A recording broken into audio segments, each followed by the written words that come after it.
Yes, reka nongere basuhuze mbahe ikaze mwese tubana hano kuri News Lab TV. Reka mbifurize kugira ibyiza byose bitangwa n'ikiganza cy'Uwiteka.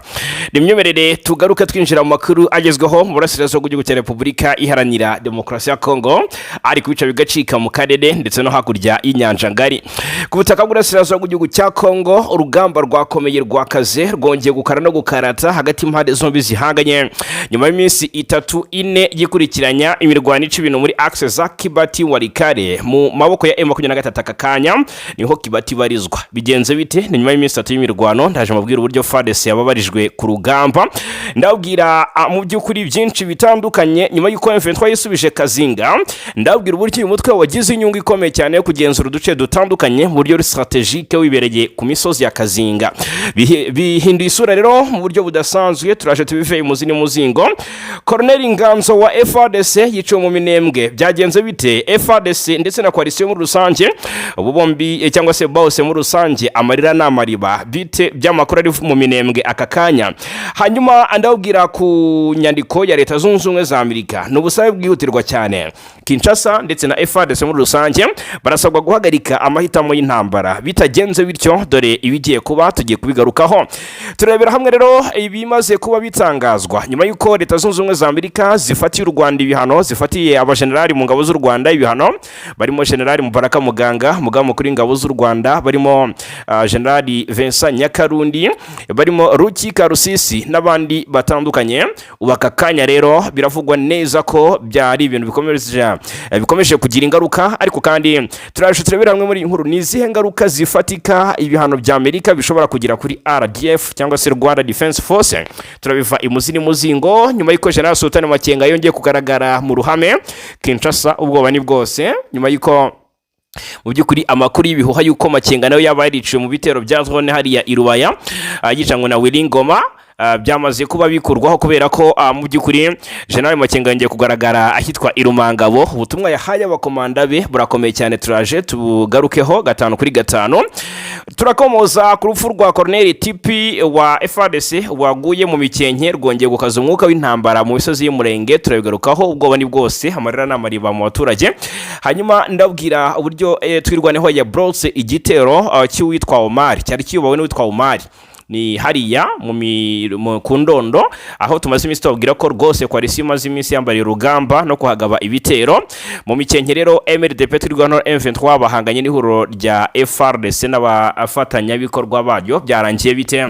Bwana Moses turi kumwe hano ndetse turaje tubikomozeho 5-5. Reka muhikaza n'abasuhuze cyane, hari na operation agiye kuba agarukaho. Umeze ute Bwana Moses? Yes, ndashima Imana, meze neza. Aho umeze ute? Yego meze neza cyane, ndakomeye. Reka nizere ko nawe ukomeye cyane kandi nizere ko uri amahoro. Ni kubona rwose ukuntu uba wiyambariye nkabikunda cyane, nkumva ishyari riranyishe. Oya ndamahoro kabisa, nabo baraje babyumve ko ndamahoro, ahubwo bitegura amakuru adasanzwe nanjye bazaniye. Birakomeye.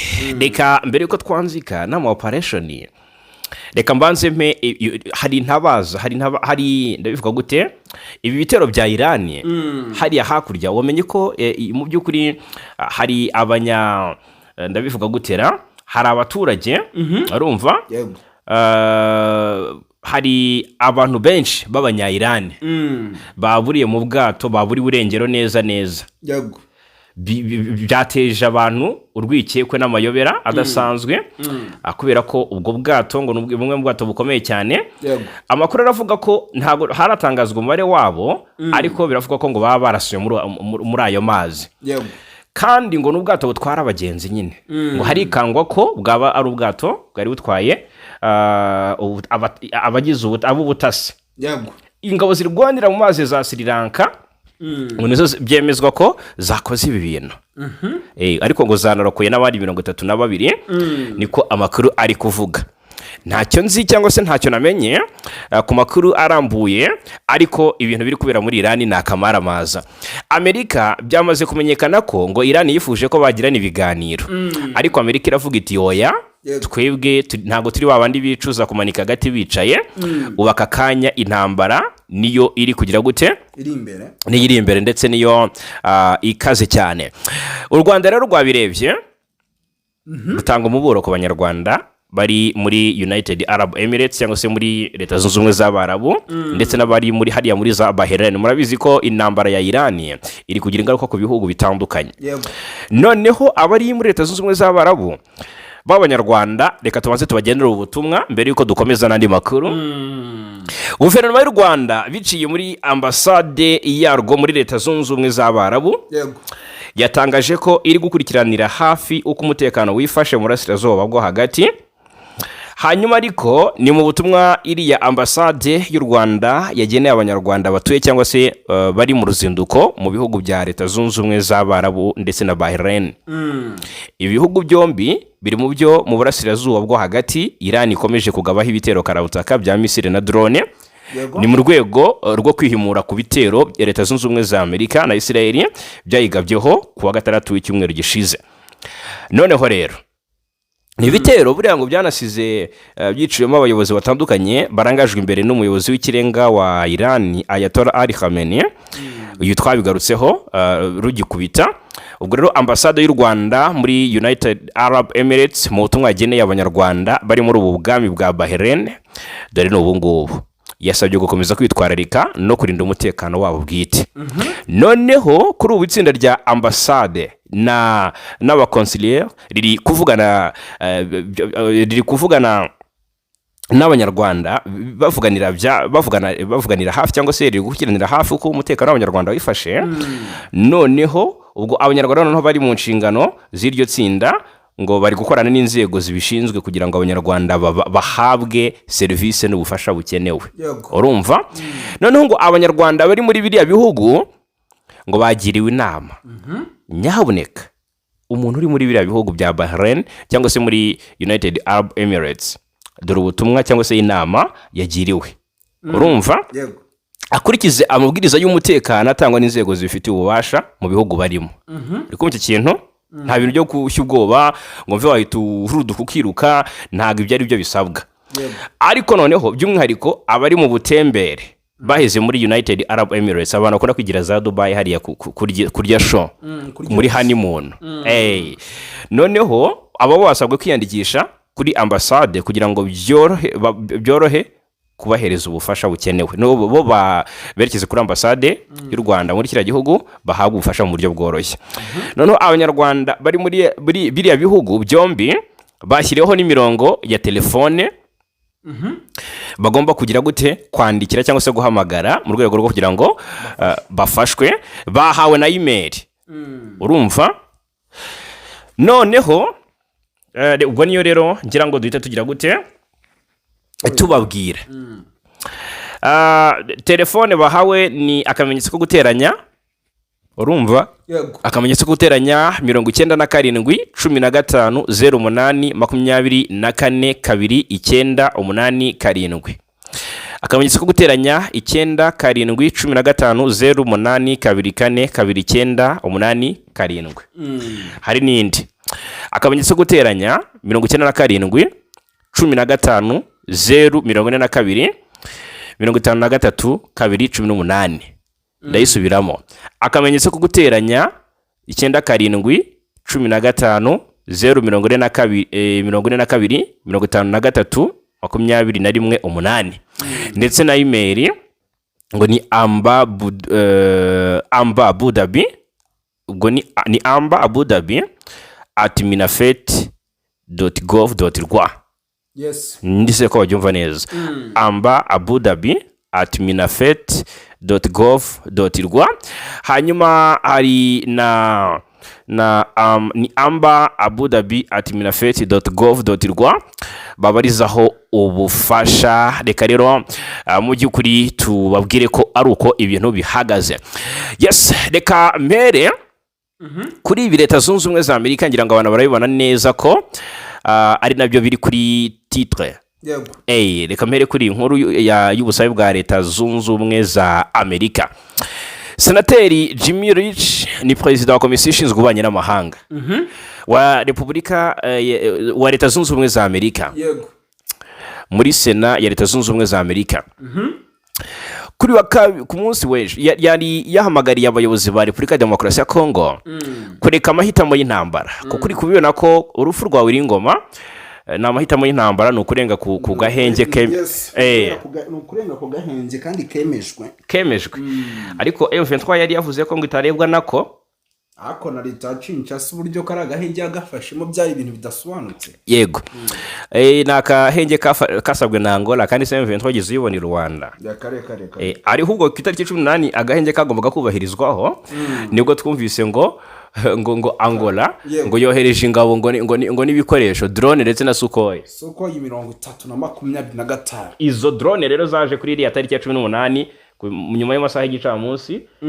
Rwanda nabo nabagambanyi nyaboneka M23 iba yabibonye burya ntabwo yakwamaganira kure umuntu uvuga gahenge kandi M23 ivuga ko ikunda amahoro ngo rwose ngo bibe ari iby'ubusa. Arega kari agahenge abantu bajye bamenya ko kagiye gusabwa witwa Kisekedi agirwa n'inshuro zigera kuri 3. Buriya yari yavuze ati sa nk'ugira gutya bazubare mbereke. Nuko rero amayeri yabo rero yaraje kuvumburwa. M23 ntago ikirebwa nako gahenge. Guverinoma ya Kongo na FARDC rero ngo bagombaga kureka ingamba zabo z'igisubizo cya gisirikare mu burasirazuba bwa Kongo, bakubaha ihagarikwa ry'imirwano no gukorana n'abafatanyabikorwa cyane cyane Leta Zunze Ubumwe za Amerika mu kubaka igisubizo cy'umutekano kirambye muri kariya karere. Uyu ni Senateri Jimmy Risch. Nk'uko bigaragara ku rubuga rwa komisiyo ishinzwe ububanyi n'amahanga muri Sena ya Amerika, Senateri Jimmy Risch yasabye kandi impande zihanganye gusubira ku meza y'ibiganiro vuba cyane kuko kubaha amasezerano ariyo nzira yonyine ishoboka. Ibi Senateri Jimmy Risch yabitangaje nyuma yuko kuri wa mbere ushize Amerika yari yafatiye ibihano u Rwanda by'umwihariko gisirikare cy'u Rwanda. Abayobozi b'u Rwanda bahise rero bagaragaza ko iki cyemezo cyo gufatira ibihano uruhande rumwe kibogamye. U Rwanda n'ubundi rusanzwe ruvuga ko niba gufatira u Rwanda ibihano ari byo bizakemura ikibazo cyo mu burasirazuba bwa Kongo. Ibyo bihano rwabyakira na yombi rwose ndetse vuba cyane. Ariko noneho ibihano byafatiwe bari abayobozi uri wasutese buriya bizagira izihe ngaruka? Ntituza kubireberamo hano se tuzirebere hamwe turebe wambwira hari zo wambwira. Ubwo Guverinoma y'u Rwanda mu itangazo risubiza kuri biriya bihano yari yasohoye yari yavuze ko kuba ibihano byarafashwe byibasira uruhande rumwe muziri muri izi nzira z'amahoro mu buryo mu buryo budakwiye ngo bigore kukuri ndetse bikagaragaza mu buryo butari bwo imiterere nyayo y'amakimbirane ari mu burasirazuba bwa Kongo. Ni icyo ngicyo u Rwanda rwavuze ku bijyanye n'ingaruka rero nibyo nanakubwiraga. Turaje twinjire mu miripuko ku bijyanye n'ingaruka u Rwanda rwahura nazo nyuma y'ibi bintu cyangwa se yizi saga y'ibi bihano Leta Zunze Ubumwe za Amerika zafatiye u Rwanda. Kandi wubike ko ibihano byafashwe hafi iminsi nk'itatu dutangaje ibya telefone ibya telefone ya Leta Zunze Ubumwe za Amerika yavuye i Kigali yerekeza i Washington. Bishoboka ko yari kuburizamo biriya bihano kuko Perezida Kagame ariko birengaho birafatwa. Yego ariko noneho hari umusenateri wa Amerika hari wo muri mu ishyaka ry'abarepublicain wari mu Rwanda wabiganirijweho n'u Rwanda. Perezida Kagame ubwo yaramwihamagarira amubwira ati amusobanurira ikibazo uko kimeze from A to Z. Ariko nawe aza guhamagara Washington avugana n'uwitwa ngo J.D. Vance ni vice president. Birangira n'ubundi Amerika ibaye icyo bita wet blanket cyangwa se kiringiti gitose kitiyoroswa. Ni ibintu rero Kinshasa yishimiye cyane kubona abajenerali bo mu ngabo z'u Rwanda bahawe ibihano ndetse abari kwisonga cyane mu ngabo z'u Rwanda. Nibi bihano bihawe Mubaraka Muganga, General Mubaraka Muganga, bigahabwa Rukika Rusisi, bigahabwa mu by'ukuri n'abandi. Ni ibihano biba bije bikakaye. Yego rero ubwo nyuma y'uko Leta Zunze Ubumwe za Amerika ziteye indi ntambwe zifatira ibihano igisirikare cy'u Rwanda, Rwanda Defense Force ndetse n'abajenerali bacyo bane urumva bakuru, ubu ikirimo kwibazwa ni ukumenya niba hari icyo ibi bihano bizahindura kubiri kubera mu burasirazuba bwa Kongo ndetse n'ingaruka bizagira kuri RDF muri rusange ndetse no mu bikorwa byo kubungabunga amahoro irimo hirya no hino muri Afurika. Cyo ni ikibazo nkeka ko buri wese ahari aka kanya ari kwibaza. Ubwo rero ntago tugaruka kuri ibi bihano byafatiwe abarimo umugaba mukuru w'ingabo z'u Rwanda General Mubaraka Muganga, umugaba mukuru w'ingabo zirwanira ku butaka Major General Vincent Nyakarundi, umuyobozi wa diviziyo ya gatanu y'ingabo kandi wahoze ayobora ingabo zidasanzwe z'u Rwanda ikizwe nka Special Force ni Major General Ruki Karusisi ndetse n'umuyobozi w'ingabo zidasanzwe z'u Rwanda ziri kuri ubu ariwe Brigadier General Stanislas Gashugi niwe wasimbuye Karusisi. Noneho rero ni ibihano byaje byiyongera ku byafatiwe James Kabarebe ubyibuke James Kabarebe yafatiwe ibihano ku itariki 20 Gashyantare umwaka ushize.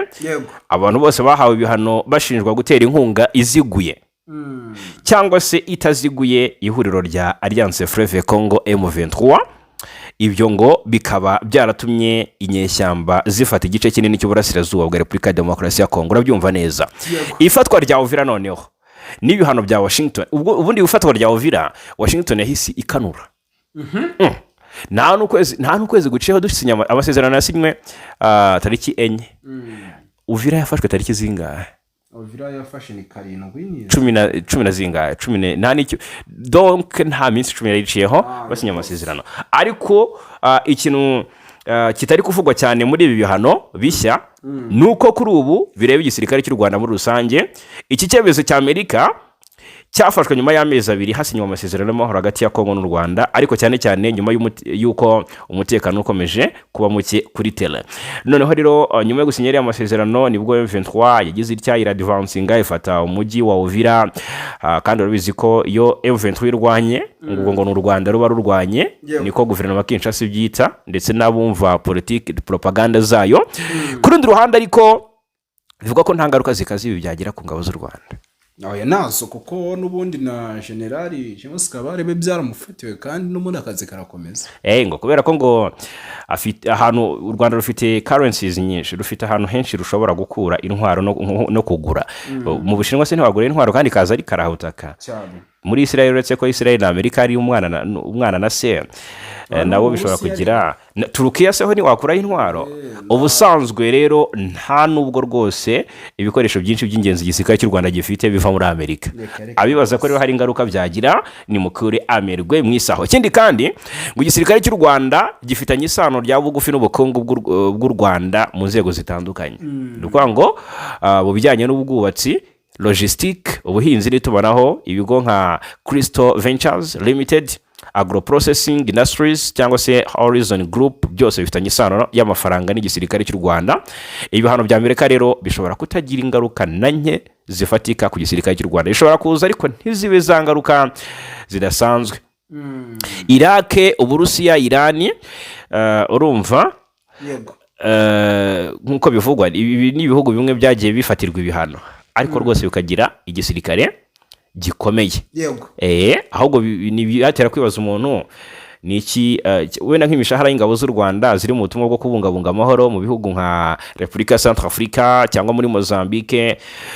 Wakwibaza uti amafaranga ava he? Ni kimwe mu bihugu bya mbere muri Afurika bigira uruhare runini mu kubungabunga amahoro muri Afurika. Loni uribaza ute izakora iki nyuma yenda y'ibi bihano? Ni gute izasolvinga iki kibazo? Kuko Amerika ni kimwe mu bihugu bitanga amafaranga menshi muri Loni. Ibi wenda niho bishobora hashobora kuva ikibazo, ariko mu buryo buziguye nta kindi gihano cyangwa se nta yindi ngaruka ikomeye bigaragazwa ko byagira ku Rwanda. Ubwo cyari gihangayikishije ni kubona intwaro zigezweho. Yego twinjire ku kibuga cy'imirwano bwana Moses.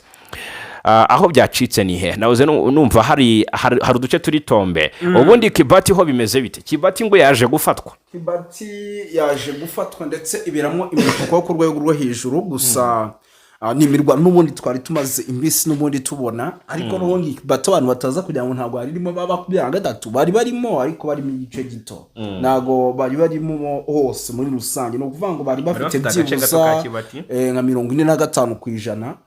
Ikindi gice gisigaye cyari kirimo coalition ya FARDC. Nimirwano rero aha ya Kibati yari maze imisi itari miki. Mama 23 irasana bikomeye rwose n'igisirikare cya FARDC uko bwije nuko buke witwa General Widoshimira ndetse na Janvier Karage bari barakaniye. Ariko iyi mama 23 murabizi ko mu minsi yashize yagize gurikira deployinga ndetse ahantu hajyaho n'inkingi za mwamba.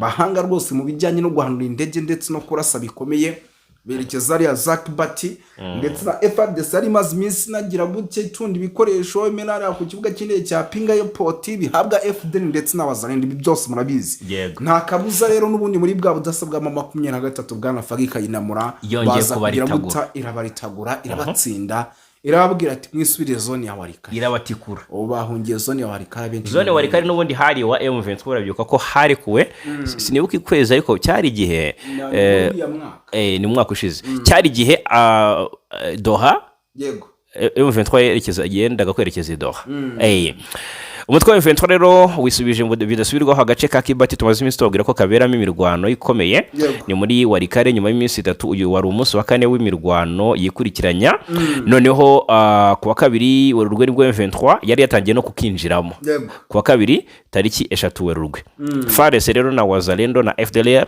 nyuma yo kurushwa imbaraga amakuru avuga ko ngo bahise bahungira mu midugudu ya Miba ndetse na Mungazi iyi Miba nayo iri strategique kuko ibafasha gukontrola cyangwa se kureba ibiri kubera muri Karehe ugumfe ko ibintu bitoroshye hanyuma ya 28 Gashyantare nibwo M23 yari yambuwe kari ya gace nyuma y'imirwano ikomeye yari yayisekiranyije n'ingabo zirwana ku ruhande rwa leta ya Kinshasa ubu rero totali tombe Kibati tombe Kibati bwamaze gufatwa nyine intari zamaze kwiga ahandi byifashe bite iyi Kibati ifashwe nyuma yuko hari hafashwa agace kitwa Kazinga iyi Kazinga na agace k'ingenzi cyane muri territoire ya Masisi nitubabwira gufata agace tujye tubabwira n'umumaro bigiye kugira E23 ejo tuzabwira umumaro gufata Kibati bizagirira M23 kwifatwa rya Pinga ya Warikare ariko noneho hari iyi Kazinga yo muri Masisi ingabo za Kongo zirukanywemo yego ni Kazinga y'ingenzi cyane oya ni Kazinga iri strategique kuko barizwa muri za Osobanyungo ya Misegiteri M23 rero kwigarurira Kazinga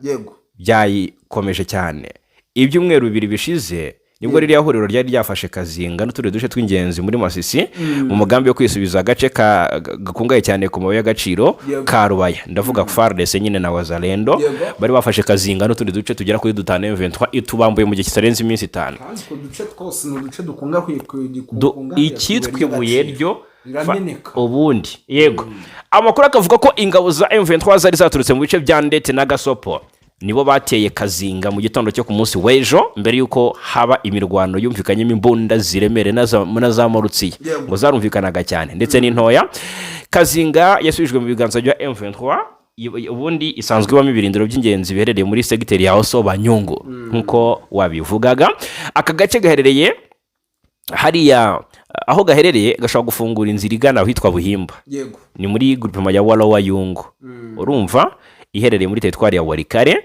ndetse unagana muri Gatoye mu majyepfo ya territoire ya Masisi ahangaha rero ni nka junction urahagarara Kazinga ukamenya ibiri kubera muri Buhimba ku buryo wahohereza ingabo bibaye ngombwa cyangwa se ingabo ziri Buhimba ukazibwira ati muze mube mukora patrouille hano muri Gatoye uri kumva icyo kintu ni bice bigiye biri strategy M23 rero birancanga hari uduce yemera kurekura yadufashe yiyushya kuya ibyo bice ngo ntago biba ari by'ingenzi cyangwa biba ari by'ingenzi ibi byose rero M23 iba yabirenzeho ikifatira Kazinga kugira ngo ikontrole Buhimba idakoresheje ingabo nyinshi irakontrole hitwa ahangaha nyine Gatoye idakoresheje ingabo nyinshi hanyuma bikayiha uyu mutwe rero unaheruka kwisubiza uduce twa Luke na Kasenyi ubushobozi bwo kwagurira ibikorwa byawo mu zindi groupe amazirimo ya Walowayungu Walowa Uloba na Walowa Rwanda zose zo muri Warikare none niba M23 ifite ubushobozi bwo kuyobora groupement itazirimo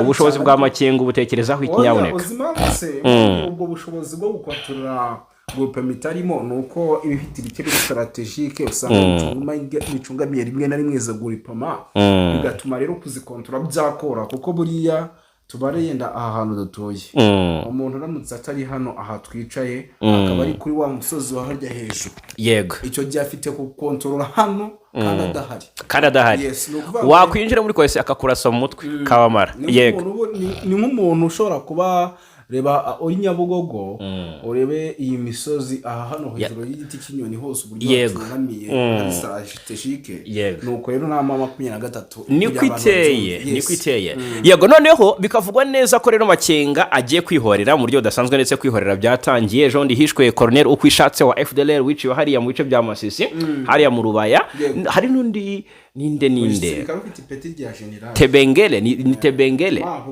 yego nawe wiciwe hariya uyu yahoze mu mutwe wa Raia Motombo akaza kwinjira muri FARDC mu mpera z'umwaka ushize ariko yaje kwicwa na M23 ndetse ngo arashakwa n'abandi b'amazina akomeye uko igikuba cyacitse muri M23 hicwa Wiringoma no muri FARDC agomba kwicwa undi ubwo rero baca itambwe bano baragiye bari menge uwo bohereza na kubera byagorana uzi impamvu se generali Chiko Chitambwe nyuma y'urupfu rw'uwitwa Peter Chirimwami uriya niwe wari kugenda yamubereye igitambo kuko uwitwa generali ariko iyo ventwa nayo bayikozemo kuyikoramo byo ntabwo bibarega ku rugamba buriya azi Wiringoma numwe mu bantu bikimenya bose muri M23 inkingi ya mwamba numwe mu bantu bikimenya bose ariko ku rugamba n'ubundi uko byagenda kose kugira ngo urusinde hagomba gupfa abantu bakomeje kumamagara bavuga ati buriya ntazabikwa nka batera raso tukabona yagarutse ntabwo Wiringoma ariko bimeze byararangiye nyaboneka ntago twabivuga gutyo nk'abashinyaguzi yego hanyuma Makenga wari wavuzweho ko ariko hari ukuntu ngo yarokokeye mu banyamasengesho General Sultan Makenga no kuvanga rega buri operation ya Wiringoma ni operation tuba twarakurikiranye 5 kuri 5 ngo byagenze bitakwepera mu masengesho no kuvango drone yaraje drone iza aba bagabo bari mu nda cyane mu rubaye ndetse n'ahantu bari harinzwe kabisa ari ingabo zihagose ibyo bicubona ko birenzwe kuri rwego hejuru drone ikimara kuza rero hari telefone yaturutse ahantu nashaka kuvuga ubwo hashobora kuba ari Canzo hashobora kuba ari Goma cyangwa za Rumangabo yego irabamagaga babwira ati aho hantu muri murarashwe murapfuye karabaye uwitwa Wiringoma nk'umuntu wifite ipeti rya koloneli ahita azamuka inkungugu n'abari bamurinze urumva hariya buri muntu afite abarinzi yego ahita ava mu mvumo bari barimo azamuka hejuru bivuga ko ngo n'abarinzi barasanywe nawe yego arazamuka hejuru akigera hejuru rero kuko bababwiye drone zisa nkaho zihageze iya mbere nibwo ari hakandagiye Makenga kiri mu buvumo atari yazamuka ubwo urumva nawe yarari kwiyegeranya kugira ngo azamuke bari kwicirwa rimwe iyo bahita bashyirwa bose bakazamukira rimwe buriya ni nk'Imana bavugiye ariko ngo hakoze drone ebyiri muri operation ni drone ebyiri ni ukuvuga ngo Wiringoma akimara kuzamuka we byarahuriranye na drone ikihagera ihita irekura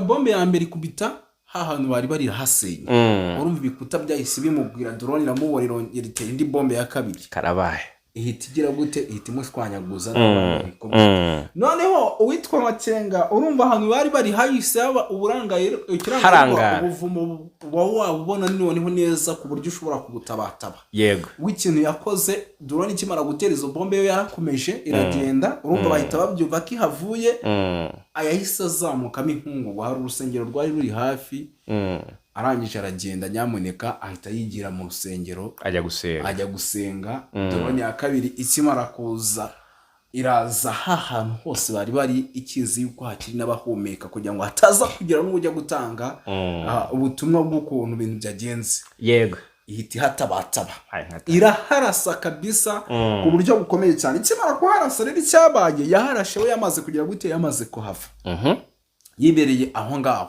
ubwo FARDC yagerageje guhita yohereza bombe izindi drone abasirikare barwanira ku butaka izo drone zose zari zimaze kuharasa zageze umunyonga zizeye ko zabisoje yes FARDC itayohereza abasirikare barwanira ku butaka kugira ngo baze kwibana mayiti batware n'amayiti bagaragaze gihano noneho bagaragaze gihano bavuye bati kanaka twamuraje kanaka twamurasi y'amavuta ibaza bafite mayiti ya Wiringoma bari kugenda bayimanitse hejuru bari abazalendo urumva byabari hatari yego bacyohereje umusada rero na 23 hari umusada udasanzwe yahise yohereza noneho ako kanya operation special force idasanzwe basanga amaze kuhageza n'ibikoresho byo kuba barasa indege bameze batya n'amaradari baje gukora isuku iyo gukura abantu baho aho ngaho bahakomerekeye kubungabunga amayiti zabo urumva na Makenga nibwo bahise bamukura baramutwara Makenga rero nawe yari yavuze ko yishwe ariko ntago ari ukuri kuko yagaragaye ejo bundi irumangabo ahahoze yitwa Rumarangabo haza kwitwa Rumangabo General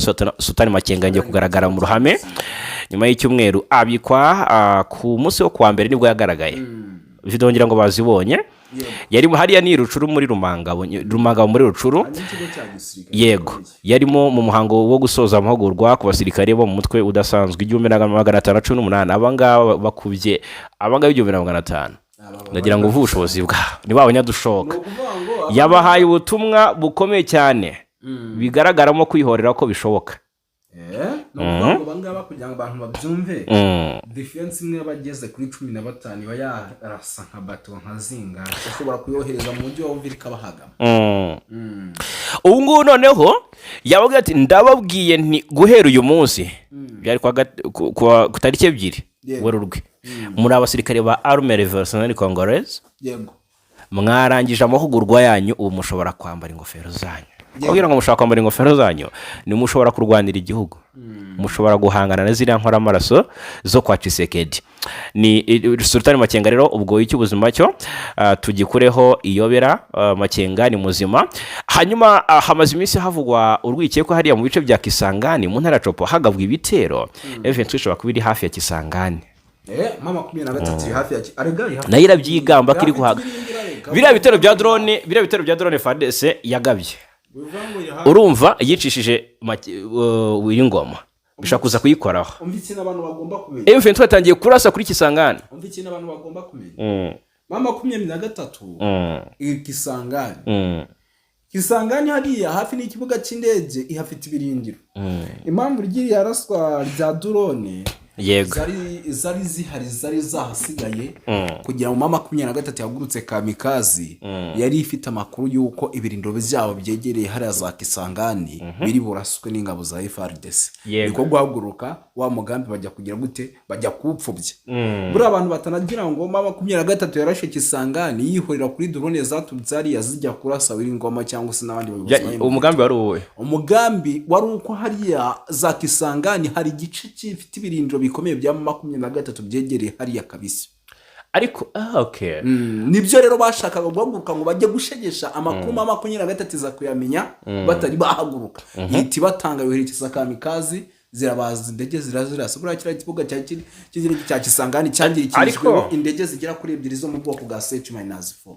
M23 imaze iminsi yigamba ko izajya irasa Kisangani na Bujumbura kuko niho ibitero bitera biturutse. Yego birashoboka ko na Bujumbura ngo ubwoba ni bwose ngo ama GPS hari ukuntu yavangiwe ngo ndayishimiye hari ukuntu apanga igendo rwose zigapfa. Oya n'ubundi arega bamaze iminsi baninjira twitegura urupfu rw'umuperezida mu kijyanye n'itumanaho ry'ikoranabuhanga rya twitegura urupfu rw'umuperezida hano mu karere. Birashoboka cyane kuko urumva Mama 23 nta gahunda ifite yo guhagarara nyuma kuko na FARDC yamaze kubona ko burase FARDC wabonye Tshisekedi afite imikino. Tshisekedi nta mikino afite mu nyanya. Yego. Hanyuma yitwa hari umusirikare nka data ariko M23 natwirwana Amadou uziko Amadou asigaye arusha M23 mu byukuri kubanguka. Ntabwo yarusha M23 kubanguka kubiteye ubwoba se.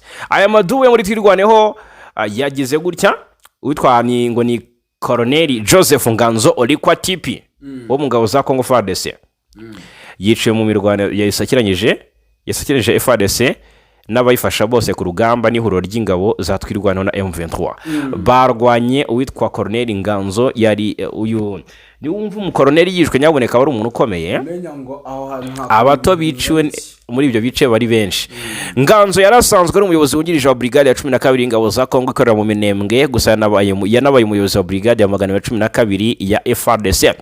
Kwa kabiri tariki 3 Werurwe nibwo yiciwe muri kane gace ko mu Mikenke muri commune ya Minembwe ahakomeje kubera imirwano y'ishyiraniro hagati ya coalition na M23.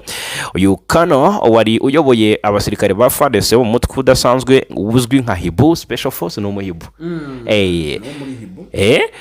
Barimo kubarwanira mu Minembwe, yarashwe na Mudahusha wa M23 natwirwaneho nyuma yo gutegwa igico.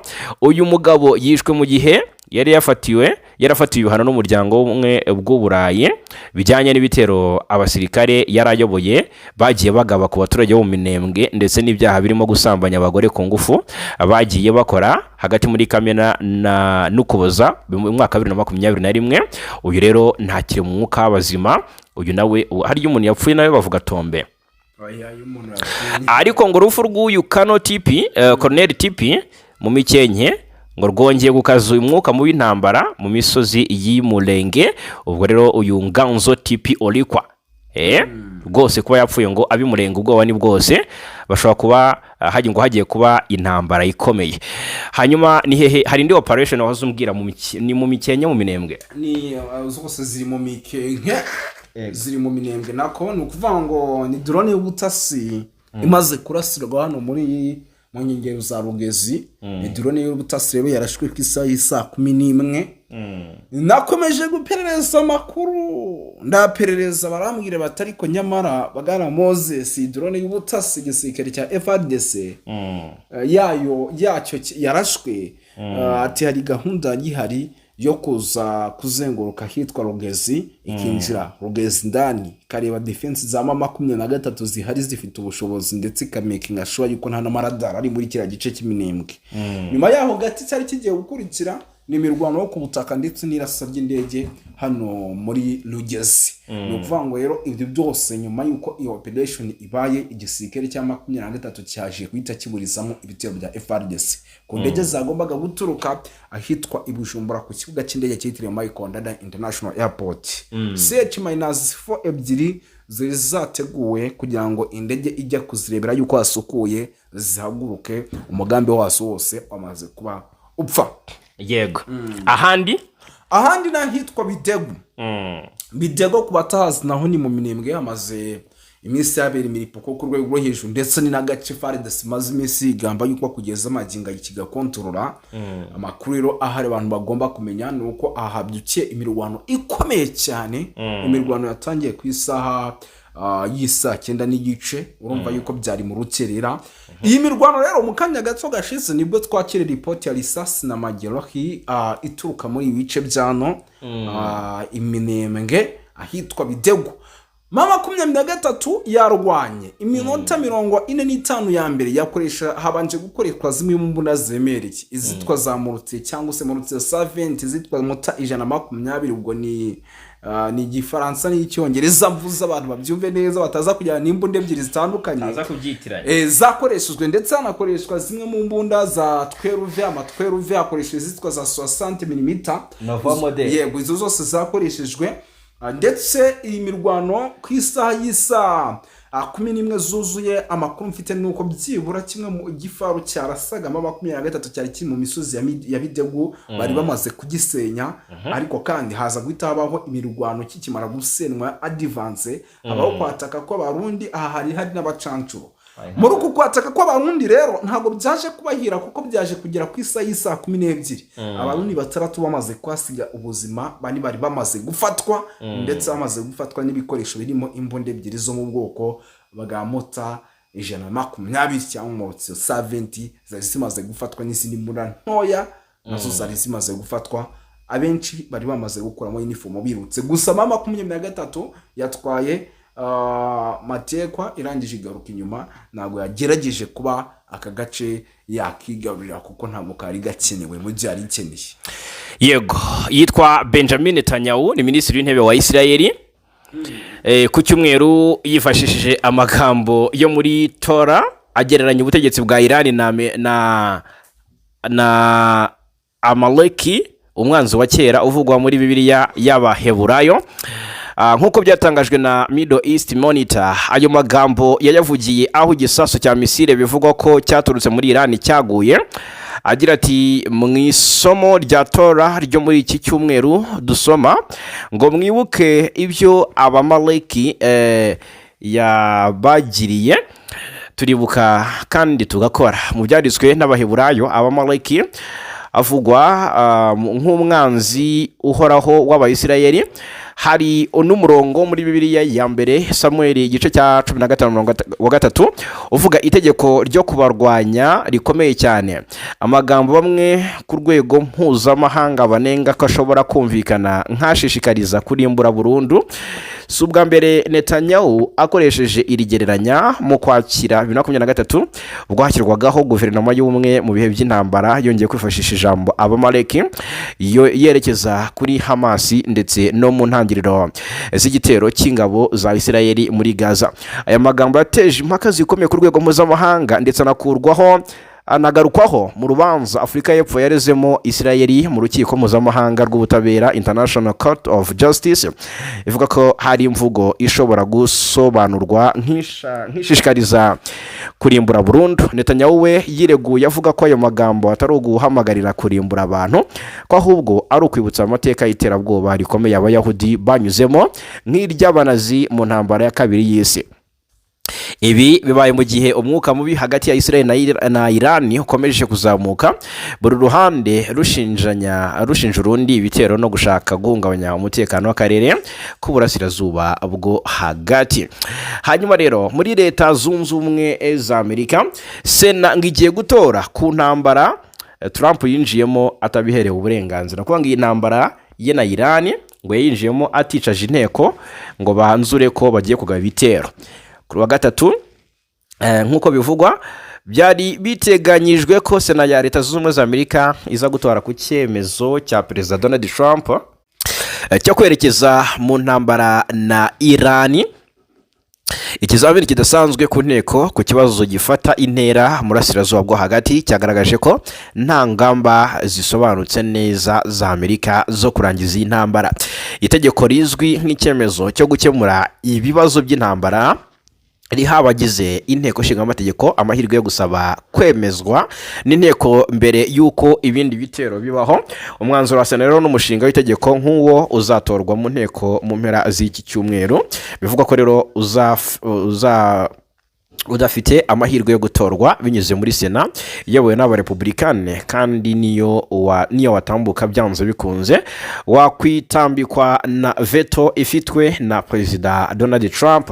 Nubwo ameze bityo ariko ibyemezo byabo ku ntambara imaze iminsi 5 Trump yinjiyemo atabanje kubyemererwa n'inteko nshinga amategeko bishobora kugera cyangwa se kugena bishobora kugena ibitegereje abasirikare ba Amerika n'ubundi buzima butabarika ndetse n'ejo hazaza h'akarere, nk'uko inkuru dukesha France 24 ivuga. Kuwa kabiri umuyobozi w'abademokrate muri Sena Chuck Schumer uyu mu kiganiro n'abanyamakuru yagize ati intambara zidafite intego zisobanutse ntiziguma ari nto, ziba nini, zivusha amaraso, ziba ndende kandi zirahenda. Ati isi intambara ikenewe ni intambara yo guhitamo. Ku wa gatandatu nyuma yo kugaba igitero gitunguranye kuri Iran, Trump yihutiye gushaka abamushyigikiye muri aya makimbirane. Abanyamerika bajijutse muri politike bari basanzwe bafite ubwoba bwo kwinjiramo muri iki cyumweru. Abayobozi buyobozi bwa Trump bakunze kugaragaza ku nteko nshinga amategeko bagaragaza kwizeza abadepite ko nta mpungenge bakwiye kugira. Hanyuma rero kuri wa kabiri ushize umunyamabanga wa leta Marco Rubio yabwiye itangazamakuru abanyamakuru ati ntago tugiye gushyira ingabo z'abanyamerika mu kaga. Nyamara mu mpera z'icyumweru gishize abasirikare 6 b'Amerika biciye mu gitero cy'indege zitagira abadereva muri Kuwait. Birakomeye cyane. Reka mbashimire cyane kubana natwe muri aya makuru yo muri aka kanya 5 turakomeza kubana hano kuri News Lab TV. Mbibutse ko aya ari nayo mahitamo yanyu meza.